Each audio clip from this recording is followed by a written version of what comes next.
반갑습니다. 여러분 한 주간 잘 지내셨습니까? 네, 잘 지내셨죠? 네. 저는 한 주간 잘 지냈는데 아침부터 갑자기 몸이 좀 안 좋아서 네, 좀 일찍 오긴 했는데 차에 조금 앉아 있다가 좀 늦게 들어왔습니다. 죄송합니다.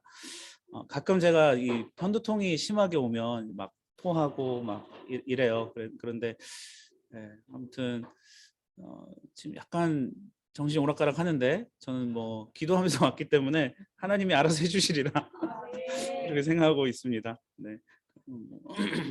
오늘도 주보를 보니까 우리 허 전도사님께서 주어진 말씀을 가지고 본문 배경 설명을 잘 해주셨습니다.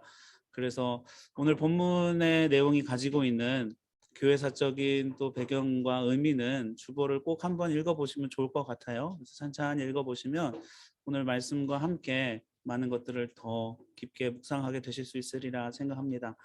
오늘 함께 봉독한 본문 말씀은 베드로와 또 로마 백부장이었던 고넬료라는 사람들의 이야기이지요. 그 자세한 내용들은 또 주보에 설명되어져 있기 때문에 보시면 될 것 같습니다. 그 한마디로 정의하자면 최초로 이방인에게 성령님이 임재하셨다라는 겁니다. 자, 이것이 왜 중요한 사건일까요? 오늘 본문의 제목이 설교 제목이 거룩의 재정의인데 재정의를 다시 정의하다라는 의미로 제가 재정의라고 했습니다.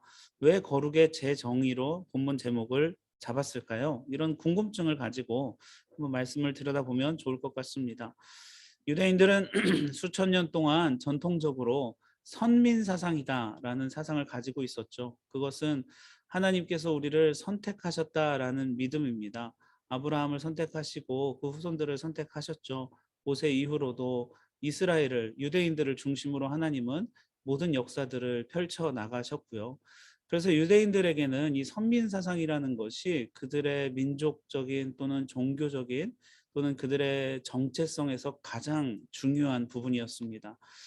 그리고 그들의 선민 사상 그리고 그들의 정체성의 그 발현은 또 단계와 그 방법은 율법을 지키는 것으로 나타났죠. 그래서 외국인들 또는 이방인들도 유대인이 될 수 있었습니다. 어떤 과정을 거치면 됐을까요? 자기들이 하나님을 믿기로 또 율법을 지키면 그렇게 절차를 거쳐서 유대인의 일부가 될 수도 있었죠. 어떤 의미에서는 핏줄보다도 중요했던 것이 이 율법을 지키는 사람, 그러니까 언약 안에 있는 사람이 되는 것, 그것이 선민 사상의 핵심이라고 할 수 있었습니다. 어쨌든 유대인들은 수천 년 동안 이렇게 율법을 지켜오므로 우리는 다른 민족들과 다르다. 하나님이 선택하신 사람들이며 민족이다라는 믿음을 가지고 있었습니다. 자, 그것을 다른 말로 하면 거룩함이라고도 할 수 있어요. 거룩은 잘 아시다시피 구별되다라는 뜻입니다. 그러니까 율법을 지킨다는 것은 율법을 지키지 않는 사람들과 다르다라는 것이에요. 구별된다는 것이죠. 율법에는 여러 가지 의미들이 있습니다. 뭐 절기도 있지만 뭐 예수님 시대 때는 613개 정도 되는 율법을 지켰다고 하고요. 시대마다 조금씩은 다르지만 어쨌든 출애굽기 이후로 율법은 계속 유대인들에게 어떤 지켜야 되는 삶의 기준으로서 삶의 방법으로서 또는 문화를 지배하는 기준으로서 이렇게 제시가 되어졌던 것이죠. 한때는 이 율법으로 정해주신 하나님의 가르침들이 어떤 의미인가 뭐 이런 연구를 좀 했었던 적이 있었습니다. 예전에요. 예를 들어 율법에 따르면 코셔라는 법이라고 부르는 음식법이 있는데요. 먹어도 되는 게 있고 먹어도 안 되는 게 있죠. 이 한국적인 관점에서 보면 삼겹살, 또 곱창, 내장, 선지, 해장국 이런 것들은 다 율법적으로 먹으면 안 되는 거 아니겠습니까? 그래서 예전에는 성서를 연구하면서 사람들이 하나님이 율법을 통해서 먹지 말라고 한 것에는 어떤 이유가 있지 않을까 이런 생각을 했어요. 그래서 식품학적으로 뭐는 영양학적으로 먹으면 안 되는 식품들의 어떤 독특한 그것들만의 기준점이 있을까 차이점이 있을까 연구를 했던 적도 있습니다만 사실상 뭐 돼지 피만 안 좋은 건 아니고 다른 피도 다 안 좋은 거고 뭐 이 돼지가 안 되면 소가 돼야 되는 이유가 없는 것이죠. 이제 식품학적으로 그런 것을 나누고자 하는 해석은 이제 완전히 없어졌고요. 사람들이 이제 성서학자들이 죄송합니다. 결론을 내린 것은 이겁니다. 그냥 하나님이 기준을 정해주셨다 이렇게 내린 거예요. 결국 율법이라는 것은 그냥 기준입니다. 하나님이 나의 백성으로 살려면 이렇게 살아라라고 주어준 기준이죠. 안식일을 지키는 것도 마찬가지입니다. 특별히 뭐 7일이 어떤 신비한 능력이 있는 날이라서가 아니라 하나님의 백성에게 주어진 기준점이었던 거죠. 이스라엘 사람들은 이러한 기준점이 되는 또는 구분할 수 있는 우리를 다른 민족들과 구별해 되어지는 율법을 지키는 것, 그것을 가장 중요하게 생각했습니다. 이 율법이 거룩을 가져온다고 생각할 때 가장 거룩한 곳은 성전이고, 그리고 가장 거룩한 경험을 할 수 있는 것도 성전이겠지요. 자, 그런데 오늘 본문에서는 성령님께서 이방인에게 임재하십니다. 자, 이것이 이제 중요한 의미가 있는데요. 예수님께서는 예루살렘 성전을 보시면서 뭐라고 말씀하셨습니까? 이것을 허물어라, 내가 3일 만에 다시 세우겠다 말씀하시죠. 그리고 성경은 친절하게도 예수님의 의도를 설명해 줍니다. 이것은 자신이 몸이 성전됨을 가리키십니다. 이렇게 설명을 해주고 있죠. 예수님 이후로 성전, 그러니까 하나님이 임재하시는 가장 거룩한 곳은 더 이상 벽돌로 세운 건물이 아니라 하나님의 영이 계신 곳이다라는 재정의가 일단 이루어졌습니다. 그래서 사도 바울도 많은 편지를 통해서 너희의 몸이 거룩한 성전인 것을 알지 못하느냐 이런 말씀들을 반복적으로 해주고 있죠. 자, 그러니까 성령님이 임한 곳이 성전이다 이겁니다. 그런데 성령님이 오늘 어디에 임하셨다고요? 이방인에게 임해 버린 겁니다. 이것이 유대인들에게 가져왔을 충격은 가히 상상을 못할 정도일 것입니다. 가장 가장 거룩한 곳 중에서도 가장 거룩한 곳이 율법의 최고봉이요, 그리고 율법의 결과여야 하는데 평생 율법이 뭔지도 모르고 율법을 지켜본 적도 없었던 사람에게 성령님이 임하심으로 그 사람이 곧 거룩한 성전이 되어버린 겁니다. 유대인들 입장에서는 상당히 자존심 상하는 일이고 또 받아들이기 쉽지 않은, 거부하고 싶은 그런 내용들이겠죠. 그런데 그 사건이 오늘 함께 봉독한 사건입니다. 수천 년의 역사를 뒤집는 충격적인 사건이죠. 거룩의 기준이 달라진 겁니다. 율법을 지키는 민족들만 들어갈 수 있는 곳, 또는 하나님의 백성에게만 임재하는 분이 성령님이신데 율법과 전혀 상관없고 그들의 입장에서는 전혀 거룩과 관련이 없는 이방인에게 성령님이 임재하게 되신 거죠.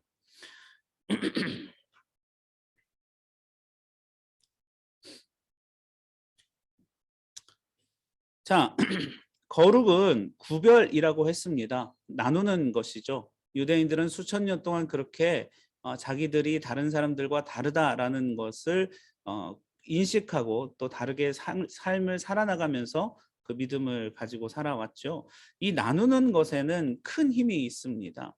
사람들이 연합하기 힘들 때 여러분 가장 쉬운 방법은 무엇인지 아시나요?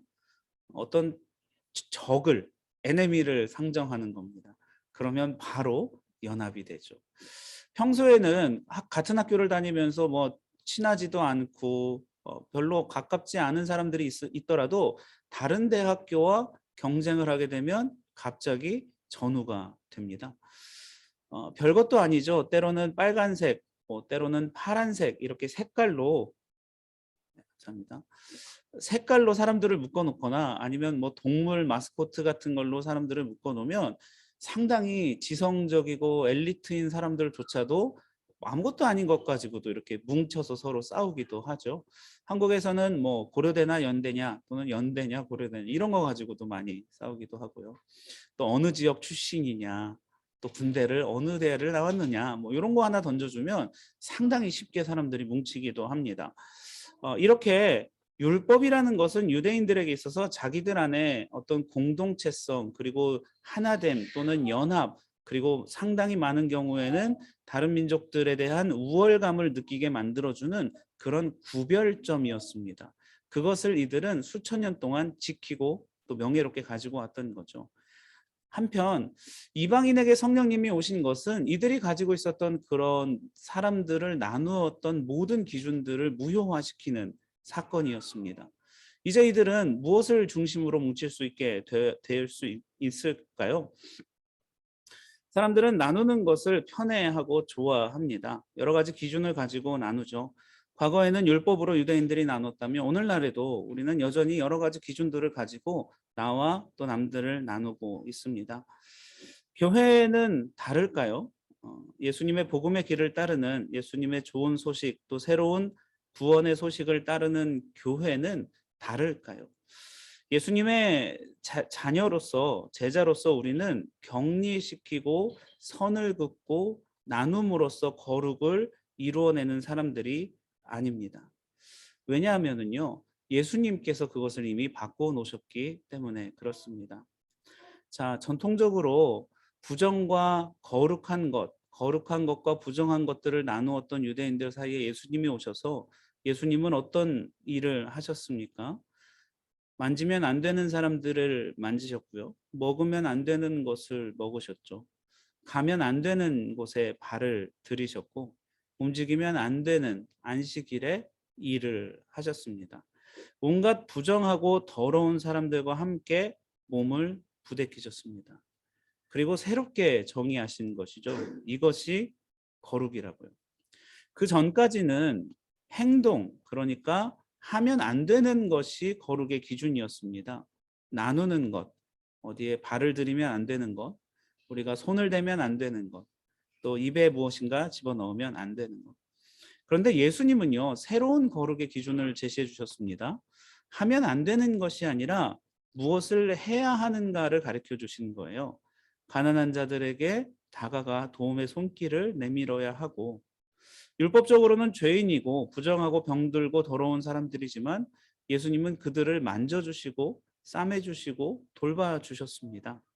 하지 말아야 하는 것에 수천 년 동안 기준을 제시했던 유대인들에게 예수님께서는 하지 말아야 하는 것이 아니라 해야 하는 것이 무엇인지를 가르쳐 주신 것이죠. 자, 이것이 우리에게 주어진 거룩의 새로운 정의입니다. 자, 교회는 예수님의 길을 따르는 사람들인데 안타깝게도 2000년 정도의 교회 역사를 보면 예수님의 길을 따르기보다 율법의 길을 따랐다고 보이는 적이 많이 있습니다. 그것은 앞에서 말씀드린 격리하고 구분하는 것이 우리에게는 더 편한 방법이기 때문일지도 모르겠습니다. 어쨌든 하면 안 되는 기준을 가지고 믿음과 거룩을 정의하고자 한다면 그것은 율법의 방법이지 예수님의 방법이라고 하기는 어렵습니다. 교회와 세상 가운데 격리와 나눔으로 교회의 교회됨을 나타내려는 것, 과연 예수님의 방법인지 아니면 율법의 방법인지 돌아보아야 할 것입니다. 이방인에게 성령님이 임하셨습니다. 이것은 저와 여러분에게도 많은 것을 의미해야 한다고 저는 생각합니다. 저는 지난주에 말씀드렸듯이 목사의 아들로 태어나서 어려서부터 교회를 떠나본 적이 없습니다. 고등학교를 졸업하고 바로 서울신학대학교를 갔기 때문에 서울신학대학교 신학교에 입학했으니 제 친구들도 다 난다 긴다 하는 그런 친구들이었겠죠. 그러니까 한 번도 교회 밖에서 살아본 적이 없었는데 처음으로 교회 밖에 세상을 경험한 것이 이제 군대였습니다. 안타깝게도 군대를 제가 갔어야만 했는데요. 제가 군대를 간 지 한 몇 개월 안 됐을 때 저희 아버지가 전화를 하셔서 호주로 이민을 가시겠다. 그때 제가 훈련소 끝난 지 한 달 정도밖에 안 됐을 때입니다. 그래서 3달만 일찍 말씀해 줬으면 같이 호주로 갈 수 있는데 왜 이러십니까? 근데 뒤도 안 돌아보고 가셨어요. 제가 해병대도 있었습니다. 쓸데없이 그렇게 갔어요. 그런데 그곳이 아무튼 제가 세상을 이제 처음 믿음을 가지고 맞닥뜨린 곳이었습니다. 제가 군대 갈 때 하나님께 기도했던 것이 몇 가지 있었습니다. 술, 담배 같은 거 안 하겠습니다. 또 사람들을 때리지 않겠습니다. 여러 가지 폭행이나 어떤 폭력이나 이런 것들에 제가 동참하지 않고 또 건강한 문화를 만들겠습니다. 이런 약속들을 했는데요. 그런 약속들의 결과가 얼마나 저에게 고난으로 다가올지는 알지 못했죠. 처음에 백령도라는 섬에 들어갔을 때 술을 먹지 않는다는 이유로 이제 상당히 많은 어떤 구타와 가혹 행위들을 많이 당해야 했습니다. 그때 당시에 저에게 있어서는요, 저의 신앙의 기준은 술을 마시지 않는 거, 또 담배를 피우지 않는 거, 그리고 사람들을 때리지 않는 거, 그리고 주일날 교회에 빠지지 않고 가는 거였습니다.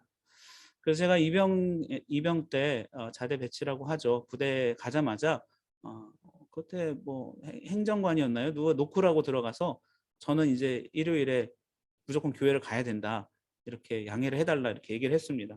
그 사람들 입장에서 이제 미친 사람이 들어온 거죠. 그래서 본때를 보여주기 위해서였는지 제가 헌병이 아니었는데도 주일날 10시, 12시 오전 위병소 근무를 그때부터 매주 세우는 겁니다. 그러니까 근무를 서면 당연히 종교 활동을 갈 수가 없어요. 그리고 근무 그 스케줄이 있는데 근무를 안 설 수도 없습니다.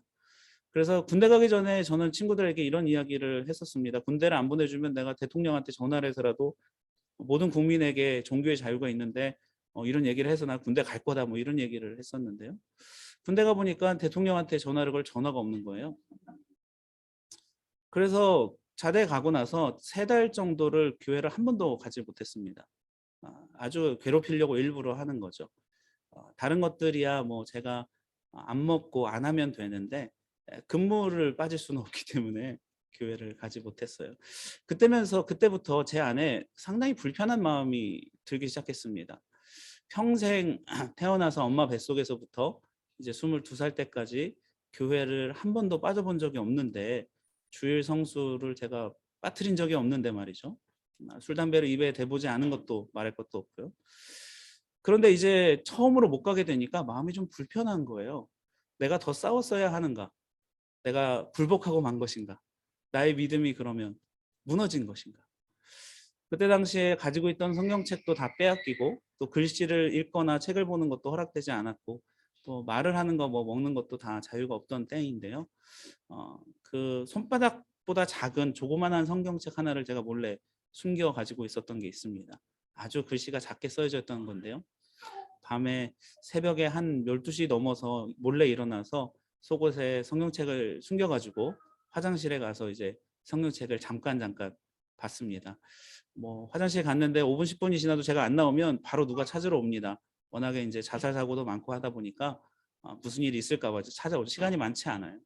근데 하루는 제가 몰래 이제 기회를 봐서 그 작은 성경책을 가지고 와서 화장실에 앉아서 이제 폈는데 뭐 이거저거 어디 찾아볼 겨를이 어디 있습니까? 그냥 눈에 들어오는 글씨를 읽었죠.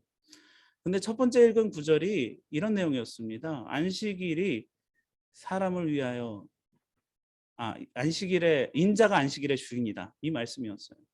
그래서 잠깐 읽고서는 다시 돌아왔는데 잠이 안 오는 겁니다. 그 다음 날이 주일날이었는데 역시 근무를 서면서 속으로 그럼 내가 속으로라도 예배를 드려야겠다 이런 생각을 하게 됐어요. 술을 안 먹겠다라는 결정으로 몇 달간 상당히 많은 괴롭힘을 많이 당했는데 그 모든 과정들을 지나면서 제가 깨닫게 된 게 하나 있었습니다. 처음에는 사람들이 저를 구타했는데 제가 말을 안 들으니까 제 선임을 때리기 시작하는 거예요. 근데 제 바로 위에 선임은 교회를 안 다니는 사람이었습니다. 그리고 체격도 상당히 좋고 사회체육학과 다니던 사람이었는데 근데 제가 맞는 건 괜찮았어요. 어떤 의미에서는 기뻤습니다. 그래 니들이 때려봐라. 내가 변하나 보자. 뭐 이런 마음도 있었고 밤에 아프지만 잠들면서 그래 사도 바울이 스티그마 얘기를 했는데 이런 건가 이런 뿌듯한 마음도 가지고 말이죠. 그런데 어느 순간 그 저를 안 때리고 이제 제 위에 사람 선임을 때리기 시작하니까 그리고 저를 이제 아예 말도 걸지 않고 이제 무시하기 시작하는 거죠. 그런 것들은 다 괜찮았는데 저 때문에 다른 사람들이 이제 고통을 받기 시작하니까 이것도 또 고민이 되기 시작합니다.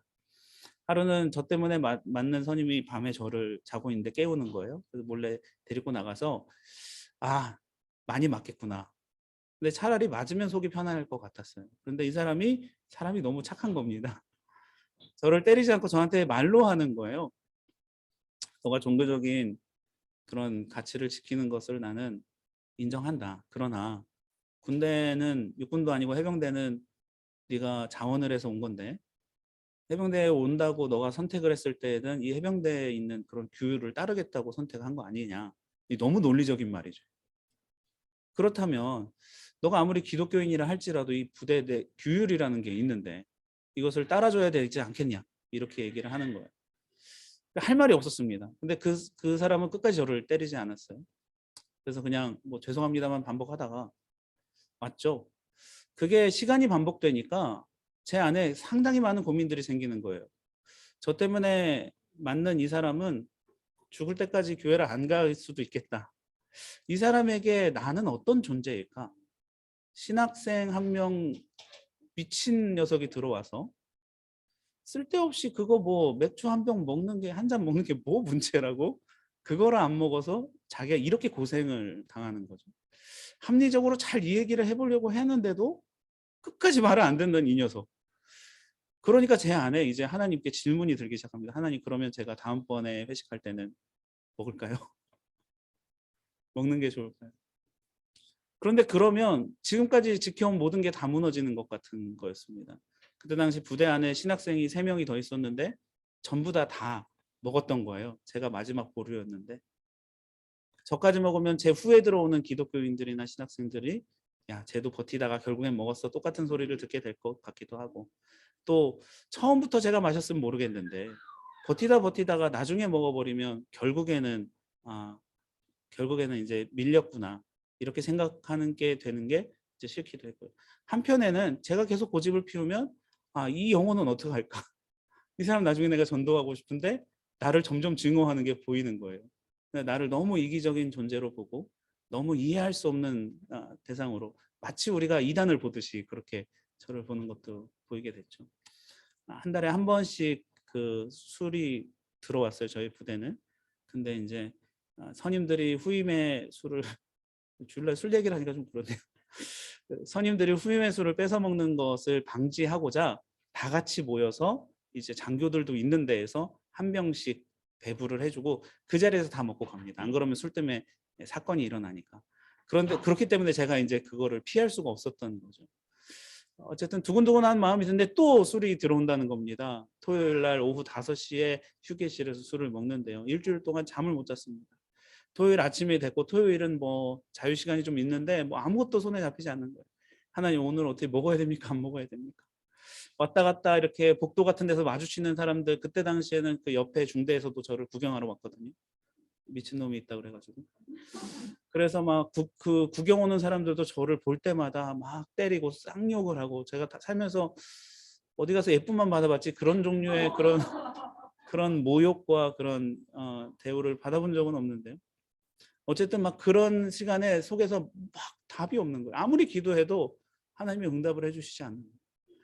하나님, 도대체 제 믿음이라는 것이 믿지 않은 누군가에게 이렇게 가혹한 매일매일 맞아야 되는 이런 일을 가져온다면 이건 잘못된 것 같은데. 그런데 하나님 또 제가 그렇다고 이제 와가지고 이거를 막 다 먹자니 이것도 또 좋지 않을 것 같습니다. 아무리 기도를 해도 응답이 없으셨어요. 그러다가 이제 5시가 됐습니다. 방송이 나오고요. 모여라. 또 가서 내무실별로 다 앉아요. 이미 그 자리에서도 귓속말로 저는 이제 많은 욕들을 많이 먹었고, 오늘도 안 하면 진짜 넌 죽는다. 그런 이야기들도 많이 듣고, 네, 이제 뭐 행정관이 다 들어오고 맥주를 한 병씩 돌립니다. 제 눈앞에 있고 뚜껑을 같이 따요. 위하여 해요. 그 자리 같이 먹는 겁니다. 근데 이제 술을 받고 뚜껑을 땄는데 제 옆에 이제 저희 내무실에 상병이 앉아 있었는데, 그때 당시 120명 중에 해병대는 다 기수거든요. 120명 중에 가장 기수가 높은 사람이 오더니 제 옆에 상병을 밀어내고 앉는 거예요. 근데 사실 그 정도 레벨은 저에게 말을 직접 걸지 않습니다. 저도 3기수 이상은 말을 걸 수 없었고, 그런데 갑자기 제 옆에 와서 저한테 말을 거는 거예요. 그래서 저는 눈앞이 깜깜해졌습니다. 진짜 죽었다 이제. 의가사 전역을 하겠구나. 근데 저한테 이제 제 이름 대신 욕으로 불리웠는데, 욕을 이렇게 하고 너 술 안 먹는다며. 이제 당연히 이제 나쁘게 말했지만 제가 좋게 순화한 거죠. 그래서 제가 어떻게 대답해야 될지 몰라서 일단 그렇습니다 이렇게 대답을 했어요. 그랬더니 그 사람은 그렇게 얘기하는 거예요. 그러면 내가 빨리 먹고 병을 바꿀 테니 네 걸 날 줘라. 그렇게 얘기를 하는 거예요. 자기가 2병 먹고 싶었던 거죠. 그래서 그때부터 그 120명 정도 되는 그 해병들 중에서 가장 고참은 항상 제 옆에 앉아서 제 거를 이제 술을 가져가게 됐습니다. 그러니까 갑자기 인기인이 된 거예요. 옆에 다른 그 후임들이 저 선임 집에 가면 네 술은 이제 내 거다. 예약을 하기 시작합니다. 동기들끼리는 막 생일이 몇 월이냐. 내가 위네 안 해네 이러면서 싸우기 시작하고요.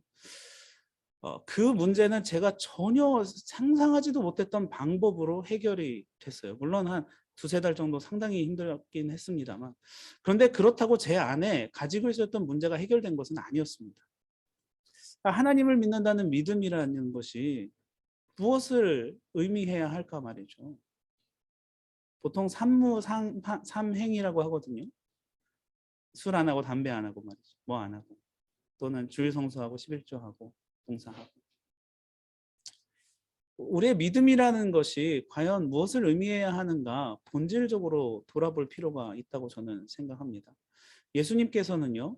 수천 년 동안 선을 그어놓고 넘어가면 안 된다고 믿어왔던 선을 많이 넘으셨어요.